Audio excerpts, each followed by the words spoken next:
अस्सलाम वालेकुम viewers. Big news. Babar Azam दोबारा पाकिस्तान के वाइट बॉल के कैप्टन बन गए हैं। जी हाँ, पीसीबी ने अनाउंस कर दिया है Babar Azam will lead Pakistan white ball team. आगे जो ये न्यूजीलैंड के ख़िलाफ़ सीरीज़ आ रही है इसमें वो चार्ज संभालेंगे और वनडे और टी20 दोनों के वो कैप्टन बने हैं। और बहुत सी इसमें कंट्रोवर्सीज चल रही थी, डिफरेंट स्पोर्ट्स जर्नलिस्ट डिफरेंट बात कर रहे थे, कोई एक न्यूज़ दे रहा था कोई दूसरी। मैंने अपने ट्विटर अकाउंट से 2-3 दिन पहले ये चीज़ एक ट्वीट की थी कि जी कैप्टनसी लोडिंग, और अल्लाह का शुक्र है कि वो सच साबित हुआ और पीसीबी ने उसको फॉर्मल अनाउंसमेंट कर दिया। सबसे पहले कॉन्ग्रेचुलेशंस बाबर आजम। और मुझे यहाँ एक बात कहते हुए बहुत फ़ख्र महसूस हो रहा है उन लोगों पर जिन्होंने बाबर आजम को सपोर्ट किया when he was down and out. जब बाबर आजम वर्ल्ड कप में जो टीम में रिपोर्टेडली म्यूटनी थी, लोग परफॉर्मेंस नहीं सही दे रहे थे और उसकी बेस पे ही, और बाबर आजम की अपनी परफॉर्मेंस भी बहुत अच्छी नहीं थी, तो जो जिस तरह बाबर आजम के साथ सलूक किया गया बोर्ड का, उसकी व्हाट्सएप चैट लीक की गई और वो ज़का अशरफ साहब ने एक किस्म की कॉन्स्पिरेसी की बाबर आजम के अगेंस्ट। और देखें, वही बात है कि अल्लाह ताला प्लान जो करता है ना वो सबसे अच्छा होता है, और इन्नल्लाह मा साबिरीन, अल्लाह ताला सब्र करने वालों के साथ है। और ये बात प्रूव हुई और बाबर आजम को दोबारा कैप्टन बनाया गया। इसमें मैं कुछ लोगों का जिक्र करता चलूँ। अज़हर अली भाई, उन्होंने ये चीज़ प्रिडिक्ट कर दी थी, इवन बासित भाई ने, कि बाबर आजम शायद दोबारा बने।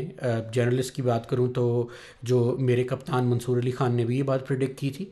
वो ठीक है, जिस भी नौयत से उनके पास इंफॉर्मेशन थी या दे कैन असेस, तो ये हुआ और आज अल्लाह का शुक्र है कि बाबर आजम कैप्टन है। दो तीन इसमें बातें करेंगे जल्द।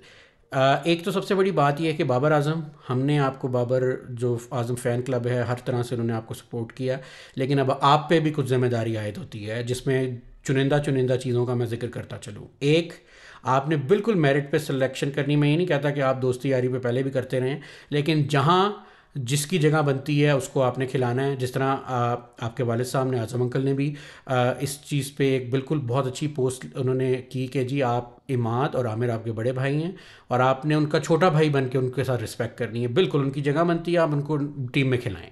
दूसरा, ब्रेव डिसीजंस आपने लेनी है। पीएसएल 9 में आपकी कैप्टनसी की लोगों ने तारीफ़ की, जिस तरह आपने वो गैम्बल 19th ओवर में आरिफ याकूब को ओवर दे के किया, उसी तरह की ब्रेव डिसीजंस लेनी है। तीसरा, अगर कैप्टनसी में आपको ये लगता है कि आपने और रिजवान ने ओपन नहीं करना, आपने और साइम ने करना है, तो आप बिल्कुल करें। मैंने अपनी ट्वीट में भी ये एक 11 जो मुझे लगता था कि अच्छी हो सकती है, ये मैंने लिखी है। तो मेरा ख्याल है कि ये 11 आप कंसिडर बिल्कुल कर सकते हैं, लेकिन ब्रेव डिसीजंस लेनी है और आपने एग्रेसिव होकर खेलना है। बिल्कुल आपने शेल में नहीं जाना। ये भी एक मतलब देखा गया है कि कैप्टनसी का प्रेशर बिल्कुल नहीं लेना। आपका पूरा मुल्क आपके साथ है, फैंस आपके साथ हैं, बेस्ट ऑफ लक। ठीक है। सेकेंडली, ज़ाहिर है एजेंडा पैडलर्स को मौका मिला, उन्होंने बाबर आजम के ख़िलाफ़, बहुत मुझे अफसोस भी हुआ, कुछ इतनी मतलब बिलो द बेल्ट लोगों ने ट्वीट्स की। बहुत अफसोस की बात है, प्लीज़ ऐसा मत करें। अब वो कैप्टन है, एम्बिग्यूटी ख़त्म हो गई है। उस पर भी हम बात करेंगे कि कैप्टनसी क्या वो कंट्रोवर्शियल है या नहीं है, लेकिन अब वो कैप्टन है, प्लीज़ उसको सपोर्ट करें।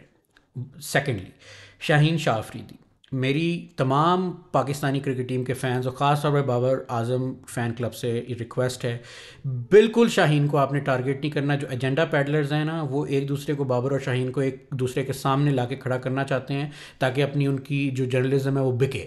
आपने उसका नाकाम बनाना है। शाहीन हमारा एसेट है, हमारा प्रीमियम फास्ट बॉलर है, उसकी स्पीड भी वापस आ गई है, स्विंग भी वापस आ गई है, और इंशाल्लाह आप देखें बेहतरीन वो परफॉर्मेंस देगा, वो भी और बाबर भी, और पाकिस्तान इंशाल्लाह 2024 का वर्ल्ड कप जीतेगा। मार्क कर लें आप, ये मेरे ये सेव वीडियो होगी, आप बाद में प्ले कीजिएगा। तो बिल्कुल शाहीन के, जो शाहीन के ख़िलाफ़ बात करेगा, बाबर एफसी से मेरी रिक्वेस्ट है कि आप उस बिल्कुल उसमें एक ढाल की तरह खड़े हो जाएं और शाहीन को सपोर्ट करें। बिल्कुल बिल्कुल ये नहीं होना चाहिए कि जी Babar FC versus Shaheen FC, Babar FC and Shaheen FC, because we are all Pakistani. बहुत इंपॉर्टेंट। अच्छा, दूसरी बात ये कि इसमें थोड़ा सा अभी कंट्रोवर्सी चल रही है कि जी जो उसमें पीसीबी ने मंसूब की स्टेटमेंट शाहीन से, वो शाहीन ने दी है कि नहीं। लोग कह रहे हैं कि जी शाहीन काकूल में सोया पड़ा था, उसको उठ के पता चला कि उससे मंसूब हुई है। अब ये भी कुछ लोग कह रहे हैं कि काकूल में मोहसिन नकवी साहब जा रहे हैं। अब अल्लाह बेहतर जानता है, मतलब बहुत सी स्पेकुलेशंस हैं, लेकिन पीसीबी को इसको बेहतर तरीके से हल करना चाहिए। शाहीन को कॉन्फिडेंट पे लेना चाहिए। ठीक है, उसने, वो यंग बंदा, उसको आपने कैप्टनसी दी, शायद उस वक्त नहीं देनी चाहिए थी। आपको रिजवान को मौका दे देना चाहिए था, अगर बाबर को आप, मतलब उस वक्त बाबर ने रिज़ाइन कर ही दिया था, लेकिन अब आपने उसको दे दी थी। तो ये भी लोग बात करें कि एक सीरीज़ के बाद हटाने की क्या ज़रूरत थी, लेकिन मेरा इसमें ये मानना है कि उसकी अपनी परफॉर्मेंस सिग्निफिकेंटली इफेक्ट हो रही थी, उसकी फिटनेस के मसाइल थे, और उसके बाद उस पर इतना प्रेशर था कि चाहे वो PSL की कैप्टनसी हो, चाहे वो नेशनल टीम की हो, तो मेरा ख्याल है शाहीन अब ज़्यादा फ्लरिश होगा और मेरा ख्याल है वो अपनी फॉर्म में वापस आएगा। तो प्लीज़ ये थोड़ा सा आप ना पॉजिटिव एस्पेक्ट को चीज़ों के देखें। दूसरा ये है कि मेरा ख्याल है बिल्कुल इमाद और आमिर की बड़ी अच्छी इंक्लूजन है, वो एसेट हैं हमारी टीम के लिए। जिस तरह आमिर ने PSL में बॉलिंग की और इमाद ने बॉलिंग और बैटिंग सेकंड हाफ PSL में, बिल्कुल उनको खिलाना चाहिए और बाबर आजम को खुले दिल से उनको गले लगाना चाहिए। यार पाकिस्तानी है, ठीक है, छोड़ दें अब आप ये इख्तलाफ, बिल्कुल छोड़ दें। इसमें वो वही जिक्र करूँगा जिस तरह अभी वो रोहित शर्मा और हार्दिक पांड्या का चल रहा है कि उन्होंने बनाया उसको कैप्टन, और एक तो परफॉर्मेंस भी अनफॉर्चुनेटली मुंबई इंडियंस की गंदी है, वो हार रहे हैं, हार्दिक पांड्या की अपनी भी परफॉर्मेंस अच्छी नहीं है, तो लोगों ने बू किया। तो अश्विन का एक बयान आया, उसने कहा जी कि सारे लोग इंडिया के लिए खेलते हैं तो ऐसा मत करें, और ये मैं उससे एग्री करूँगा। ठीक है, मुझे भी मतलब ये डिसीजन अच्छा नहीं लगा क्योंकि हार्दिक पांड्या के खुद फिटनेस के इश्यूज़ हैं, ओवर कॉन्फिडेंट मुझे वो लगता है। तो लेकिन यह है कि मेरा ख्याल है कि हमें ये देखना पड़ेगा कि इवेंचुअली वो मुल्क के लिए खेलते हैं, तो आपको एक रिस्पेक्ट का दामन रखना पड़ेगा। बाबर के फैंस को भी, मैं भी मतलब अगर मैंने भी कभी ऐसी इस पर ट्वीट में किया तो मैं मौजूद ख़वाऊँ कि अगर बाबर के फैंस ने भी इमाद को बू किया, आमिर को किया, और अगर उसको सेलिब्रेट मैंने भी किया तो मैं भी मौजूद ख़वाऊँ। इस तरह नहीं करना चाहिए, ये प्लेयर्स की दिल आज़ारी होती है और हमें ये चीज़ नहीं करनी चाहिए।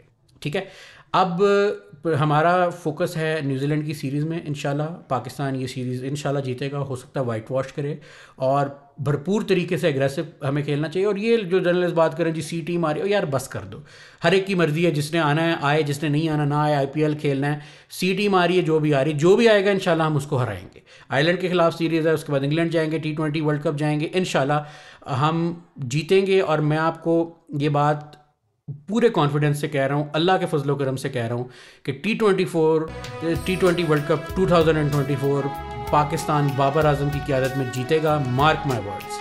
ठीक है, प्लीज़ चैनल को सब्सक्राइब करें, लाइक करें, शुक्रिया।